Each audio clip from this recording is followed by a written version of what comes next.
Hey guys, and welcome to another Devlog update. There's not too much to report this week as I've spent most of the week planning how the transport network is going to function, but I'll show you that. I started by adding the ability to rotate the preview items using the Q&A keys, so now the player has a bit more control over the rotation of the build items. So I spent most of the week actually just planning out how the network system would actually work. So as you can see, it's a bit of a mess. So we've had to add some extra elements.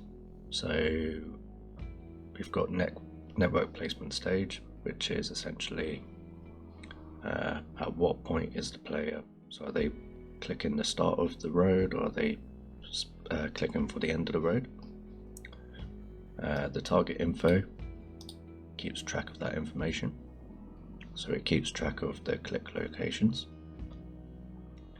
In the actual build ability, we've got methods now for advancing the placement stage. So as we click or right click, you'll either move forward or back, depending on what we're doing. And the actual meat is over in the network manager. It will switch depending on the data asset. So if we're working on the path network, road network, and then once the build ability calls the method to create the segment, it will call that method on the actual child network actor. And essentially what's happening is we're taking a spline and we're converting it to a spline mesh component.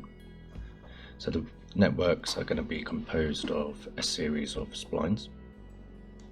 So the path network is going to have a whole bunch of spline mesh components, and that's essentially how it's all going to tie together. But yeah, so whenever you're about to develop something quite complicated, I always highly recommend just open up something like draw.io or Notepad or whatever. Just try and get your head around how the whole system is actually going to work. So after lots of planning, I was able to actually implement the network system in its most basic form.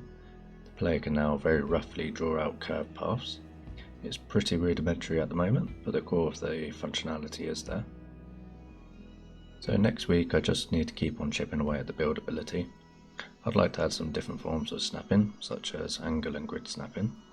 I'd also like to update the bulldoze system to support bulldozing sections of the transport network, as at the moment it only supports bulldozing static items.